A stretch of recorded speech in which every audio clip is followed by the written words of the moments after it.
Hello friend, তোমরা সবাই কেমন আছো? আশা করি খুব ভালো আছো। গ্ল্যাম পিয়াসা চ্যানেলে তোমাদেরকে স্বাগত। তো আজ একটা নতুন ভিডিও আবার তোমাদের সাথে শেয়ার করছি, পুরো ভিডিও দেখতে থাকো। তো এই গরমে কি বলবো, চুল তো ছাড়া যায় না, আর চুলটাকে সারাক্ষণ গুটিয়ে রাখতে রাখতে চুলের অবস্থা প্রায় শেষ। তো তোমাদের এমন কার কার হয়েছে অবশ্যই কমেন্টে জানিও। তো তাই একটু মনে হলো যে একটু হেয়ার কাটিংটা না করলে হচ্ছে না। আর আমি যখনই চুল কাটি না কেন এই কাকিমার পার্লারে এসেই কাটি, খুব সুন্দর চুল কাটে। তো তোমরা যারা যারা এই কাকিমাকে চেনো অবশ্যই এখানে এসে হেয়ার কাটিংটা করে যেও, খুব ভালো। আর দেখো হেয়ার কাটিংটা আমি সামনে লেয়ার আর পেছনে ডিপিউ করেছি, খুব সুন্দরভাবে কিন্তু কাটে।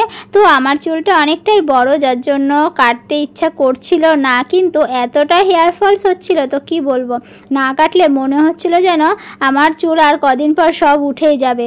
তো তোমরা যারা এরকম হেয়ার ফলসের প্রবলেম হচ্ছে তোমাদের, তো তোমরা কিন্তু অবশ্যই একটু হেয়ার কাটিং করতে পারো, কারণ হেয়ার কাটিং করলে কিন্তু চুল পড়া অনেকটাই বন্ধ হয়ে যায়। আর হ্যাঁ, তোমরা যারা আমার ভিডিও দেখছো চ্যানেলে নতুন হয়ে থাকলে চ্যানেলটি সাবস্ক্রাইব করে দিও, আর যারা আমার ফেসবুক পেজ থেকে দেখছো তারা অবশ্যই ফলো করে দিও। তো দেখো আমার হেয়ার কাট কিছুটা হয়ে গেছে। তো বেশি ছোট করব না, কারণ চুলটা অনেকটা বড়, বেশি ছোট করে ফেললে অনেকটা মায়া লাগে চুল কাটতে। তো যারা চুল ভালোবাসো তারা তো একদমই কাটতে চাও না, কিন্তু না, এটা ভুল।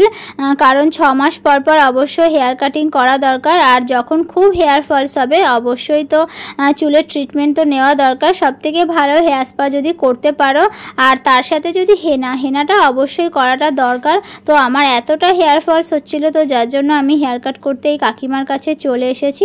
আর হেয়ার কাট করার পর তো খুব ভালো লাগছিল। তো যাই হোক, পুজো এখনও দেরি আছে, তার আগেই আমি হেয়ার কাটিংটা করেছি, আবার পুজোর সময় করব, কারণ এতটা হেয়ার ফলস হচ্ছে তো গরমে ভালো লাগছে না কিছুই।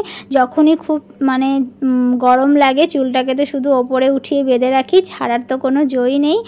তো যাই হোক, দেখো তোমরা যারা এরকম হেয়ার ফলসের প্রবলেম হচ্ছে তারা কিন্তু অবশ্যই বলছি চুলটা কাটিংটা করে নাও। তো দেখো আমার সামনের কাটিং হয়ে গেছে, তো এখন পেছনে ডিপিউ করব, আর তারপরে পুরো ফুল লুকটা তোমরা দেখে নাও। তো বলো আমার হেয়ার কাটিংটা আজ কেমন লাগছে তোমাদের। তো তোমরা যারা এই কাকিমাকে চেনো অবশ্যই এসে করে যাও।